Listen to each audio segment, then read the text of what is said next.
नमस्कार मित्रों, जोहार। टीएनए एग्ज़ाम सभी को देना है। कक्षा 1 से 12 तक के शिक्षकों को 5 विषय का आपका एग्ज़ाम होगा, जिसमें से हम लोगों ने हिंदी, इंग्लिश, चाइल्डहुड के प्रश्नों को देख लिया था, किस तरह के प्रश्न आएंगे। मॉडल क्वेश्चन ये जारी किया गया है जेसीईआरटी द्वारा। इसको आप मॉडल क्वेश्चन कर सकते हैं या सैंपल क्वेश्चन कर सकते हैं, और किस तरह का क्वेश्चन आएगा इसी की जानकारी इस वीडियो के माध्यम से आप लोग को दे रहा हूं। आज हम लोग sample question paper commerce Santa TQ 2025 देखेंगे। कॉमर्स के प्रश्न है, क्वेश्चन जो है इंग्लिश में है और थोड़ा सा मेरा इंग्लिश वीक है, तो मैं आपको इसको हिंदी में ही बता रहा हूं। चैनल पर आप पहली बार है तो ज़रूर सब्सक्राइब कर ले, क्योंकि इसी तरह की महत्वपूर्ण जानकारी समय समय पर इस चैनल के माध्यम से मिलती रहेगी। तो पहला क्वेश्चन है कॉमर्स का, विषय विशेषज्ञता से निम्नलिखित में से कौन सा पूर्ण लाभ को अधिकतम करने को संदर्भित करता है। तो यहाँ पर जो है ये आपका करेक्ट आंसर जो है वो हो जाएगा आपका ए कहता है एक खाद्य प्रसंस्करण कंपनी अपनी पैकेजिंग को बदल रही है ताकि इसे निर्माण में आसान और सस्ता बनाया जा सके। आगे हम लोग बढ़ते हैं। दूसरा क्वेश्चन जो है वो है एक निश्चित प्रस्ताव मूल्य के साथ जनता से धन जुटाते समय जब कोई कंपनी रजिस्ट्रार ऑफ कंपनीज के साथ प्रॉस्पेक्ट फाइल करती है, तो इसका जो करेक्ट आंसर हो जाएगा वो हो जाएगा आपका ए, सेबी से पंजीकरण प्राप्त करने के बाद करती है।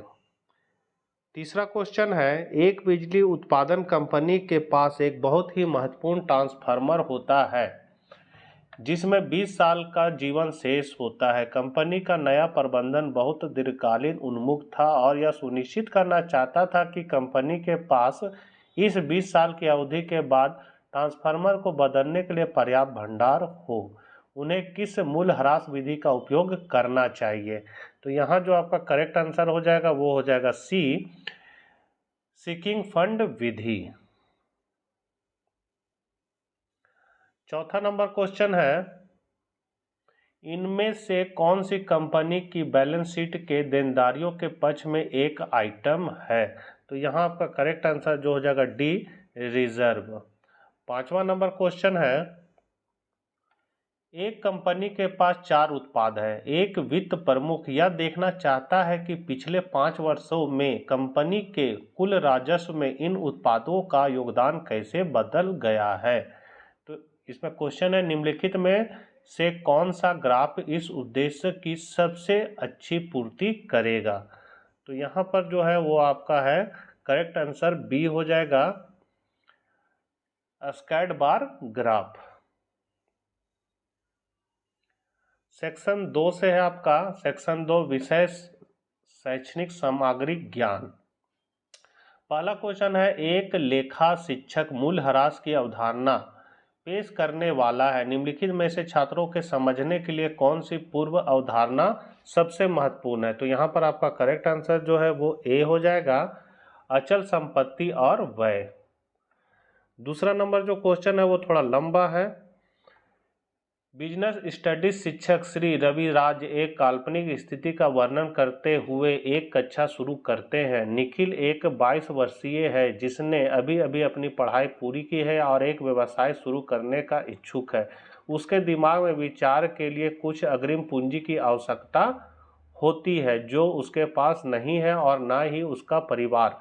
उसके पिता उन्हें सलाह देते कि वह इक्विटी निवेशकों से पैसा जुटा सकते हैं, लेकिन उन्हें सावधान रहना चाहिए कि कोई व्यक्तिगत दायित्व ना हो, क्योंकि परिवार के पास केवल थोड़ी सी ही राशि है जिसे संरक्षित किया जाना है। निखिल सहमत है। तब यहाँ क्वेश्चन जो है वो कह रहा है शिक्षक श्री रविराज द्वारा इस हुक्म के माध्यम से निम्नलिखित में से किस अवधारणा का परिचय देने की संभावना है। तो यहाँ जो आपका करेक्ट आंसर हो जाएगा वो हो जाएगा प्राइवेट लिमिटेड कंपनी। तीसरा है व्यवसाय की सी आवश्यकताओं की अवधारणा को पेश करने के लिए बिजनेस स्टडीज की शिक्षिका सुश्री उपासना एक व्यवहारिक स्थिति पर कक्षा चर्चा के साथ शुरुआत करने का निर्णय लेती है। निम्नलिखित में से कौन सी चर्चा हुक के रूप में सबसे अधिक प्रासंगिक होगी? तो यहाँ पर जो आपका करेक्ट आंसर है वो हो जाएगा सी।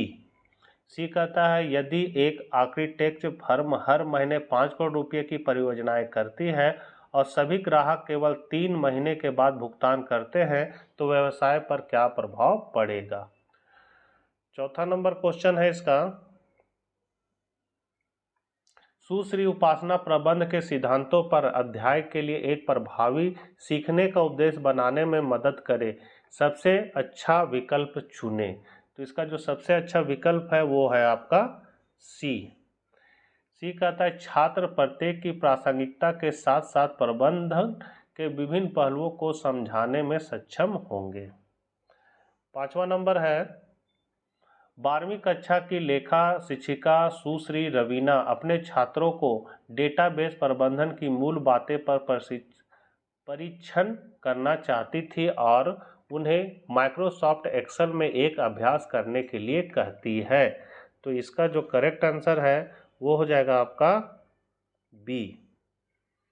कई परिवार के सदस्यों के नाम, आयु, पते और व्यवसाय के बारे में जानकारी एकत्र और रिकॉर्ड करें।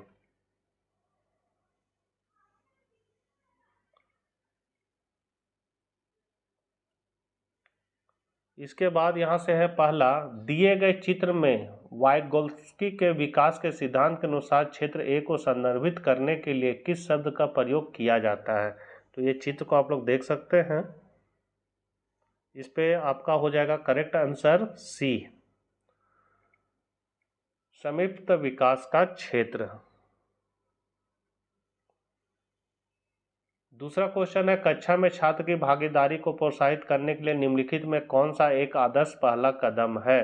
तो यहाँ पर आपका करेक्ट आंसर जो है वो हो जाएगा सी, एक सकारात्मकता और समावेशी कक्षा संस्कृति को बढ़ावा देना। तीसरा नंबर क्वेश्चन है, एक स्कूल में एक समय स्लॉट होता है जिसे शून्यवी अवधि कहा जाता है, जहां प्रत्येक शिक्षक को अपनी कक्षा में छात्रों के लिए अपने निर्धारित सेट के साथ होना चाहिए। इस समय का प्रभावी ढंग से उपयोग करने के लिए एक शिक्षक निम्नलिखित में से क्या कर सकता है? तो यहाँ पर पहला में दिया है छात्रों के साथ गतिविधियों का संचालन करना। दूसरा कह रहा है छात्रों को गतिविधियों का सुझाव देने की अनुमति देकर दिन की योजना पर चर्चा करें। तीसरा है छात्रों को अपना लंबित होमवर्क पूरा करने के लिए समय देना।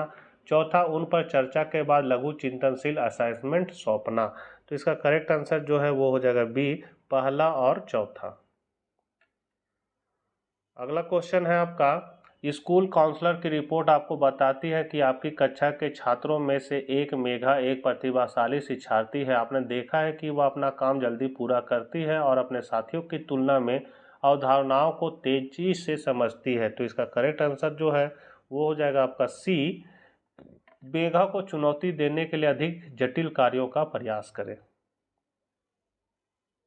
अगला है, एक शिक्षक कक्षा के प्रवेश द्वार पर खड़ा होता है और छात्रों को अपनी सीटों पर बैठने की प्रतीक्षा करता है। इस प्रथा के बारे में निम्नलिखित में कौन सा सही है? तो यहाँ पहला है यह अशाब्दिक संचार का एक उदाहरण है और दूसरा है यह अनुचित है क्योंकि शिक्षक को छात्रों के साथ संवाद करने के लिए केवल शब्दों का उपयोग करना चाहिए। तो इसमें आंसर जो है वो हो जाएगा आपका ए, केवल पहला। छठा नंबर है, यदि आप किसी छात्र को मेटाग्रेटिव कौशल बनाने में मदद करें तो सीखने के कार्य में पहले निम्नलिखित में कौन सा प्रश्न पूछना सबसे उपयुक्त होगा? तो इसमें सबसे ज़्यादा उपयुक्त होगा आपका ऑप्शन डी हो जाएगा। इस कार्य में शामिल गतिविधियां क्या है और आप किस क्रम में उसकी योजनाएं बनाएंगे? सातवां नंबर है, सुश्री घोष ने अपनी कक्षा में एक छोटे विषय पर एक बहुविकल्पीय परीक्षा आयोजित की। उसने अंकों को सारणीबद्ध किया और प्रत्येक छात्र के स्कोर को उसकी नोटबुक में लिखा है। क्या यह रचनात्मक मूल्यांकन के उद्देश्य की पूर्ति करता है? तो इसका जो करेक्ट आंसर है वो हो जाएगा आपका बी, नहीं। छात्रों को स्पष्ट प्रतिक्रिया देने के लिए रचनात्मक मूल्यांकन लिया जाता है जो यहाँ नहीं दिया गया है। आठवां नंबर है क्वेश्चन, स्मिथ 2020 के अनुसार जिन शिक्षकों ने सक्रिय व्यवहार प्रबंधन तकनीकों का उपयोग किया, यानी आगे बढ़ने से पहले मामूली विघटनकारी व्यवहारों को पहचानना और उनका जवाब देना कक्षा के प्रवाह में रुकावट से बचने और एक सकारात्मक सीखने का माहौल बनाने में सक्षम थे। अब यहाँ पर जो है आगे क्वेश्चन कर रहा है, एक कक्षा के दौरान मीरा कुछ डूडलिंग कर रही है और अपने पड़ोसी छात्र को उसे देखने की कोशिश करे। निम्नलिखित में से कौन सी रणनीति उपरोक्त सक्रिय दृष्टिकोण के साथ सबसे अधिक संरेखित होती है? तो यहाँ जो आपका करेक्ट आंसर है वो हो जाएगा आपका सी। ध्यान देने के लिए विघटनकारी छात्र के पास खड़े होकर निकटता का उपयोग करना। 9वां नंबर क्वेश्चन है, इनमें से कौन सर्पिल पाठ्यक्रम का सटीक वर्णन करता है? तो इसका करेक्ट आंसर है जो हो जाएगा वो डी। पिछली अवधारणाओं के शुद्धिकरण को प्रोत्साहित करता है। 10वां नंबर है आपका, निम्नलिखित में कौन सा शिक्षक कक्षा में स्व मूल्यांकन का सबसे प्रभावी ढंग से उपयोग कर रहा है? तो इसका करेक्ट आंसर जो है वो हो जाएगा बी। श्री पीयूष छात्रों को उनके काम पर प्रतिबिंबित करने के लिए मार्गदर्शन करते हैं और अंतराल को बंद करने में मदद करते हैं। उसके बाद सेक्शन 4 है व्यावसायिक दक्षताएं। तो अतिरिक्त शब्दों का उपयोग करना खराब भाषा का एक समान पहलू है। तो अनावश्यक शब्दों के साथ वाक्यों को पहचाने। तो इसका जो करेक्ट आंसर है वो हो जाएगा आपका ए। रेमा को लोगों से मुक्त उपहार पसंद नहीं है। अगला क्वेश्चन है, सभी मध्य विद्यालय विषयों में उपयोग किए जाने वाले एक समान विषय को तय करने के लिए एक शिक्षकों की बैठक आयोजित की गई थी। विज्ञान शिक्षक श्री जॉन, मुझे लगता है कि प्राकृतिक आपदाएं एक अच्छा विषय होगा। अंग्रेजी शिक्षक श्री अनवर, अच्छा विषय, मैं आपदाओं के सामने मानवीय भावनाओं पर पाठ ले सकता हूँ।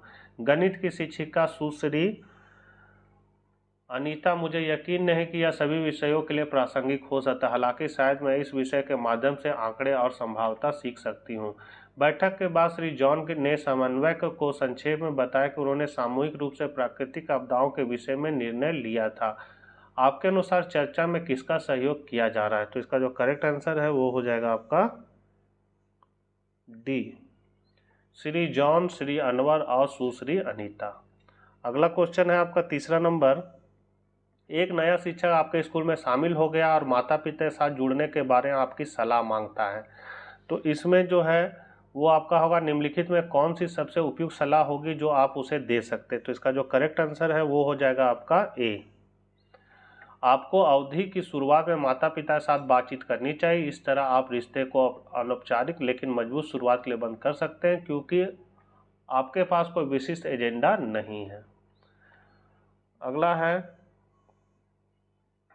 स्कूल में कुछ छात्रों को एक सांस्कृतिक कार्यक्रम के लिए चुना गया और 1 सप्ताह के लिए स्कूल के बाद कुछ घंटों के लिए अभ्यास के लिए वापस रहने की आवश्यकता है। यह जानकारी उचित पिकअप के लिए उसके माता पिता को सूचित करने की आवश्यकता है।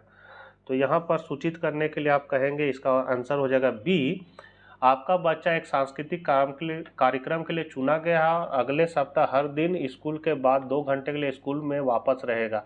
कृपया तत्काल पिकअप की व्यवस्था करें, धन्यवाद। उसके बाद है, अभिभावक को उनके वार्ड के स्कूल में शुल्क भुगतान पद्धति में बदलाव के बारे में सूचित किया जाना चाहिए। तो इसका आंसर जो है वो हो जाएगा आपका सी। आवश्यक विवरण के साथ माता पिता को एक सीधी सूचना भेजें। 6ठा नंबर है, थोड़ा लंबा है क्वेश्चन, आप देख सकते हैं। सीधे इसका क्वेश्चन पे चलते हैं। उपरोक्त परिच्छेदन के अनुसार निम्नलिखित में कौन सा सत्य है? तो इसका जो करेक्ट आंसर है वो हो जाएगा आपका ए हो जाएगा। प्रिंसिपल समस्याओं को देखते समय पैटर्न का उपयोग करते हैं, तदनुसार लोगों को चुनते हैं। 7वां नंबर है, नीचे एक शिक्षिका सुश्री वर्षा और उसकी छात्रा सुप्रिया के बीच बातचीत का एक अंश दिया गया है। तो अंश आप देख सकते हैं क्या क्या है। ये सब क्वेश्चन पहले भी बता चुके हैं, फिर कॉमर्स में भी यही क्वेश्चन दिया हुआ है। ये इंग्लिश में भी था और चाइल्डहुड में भी था।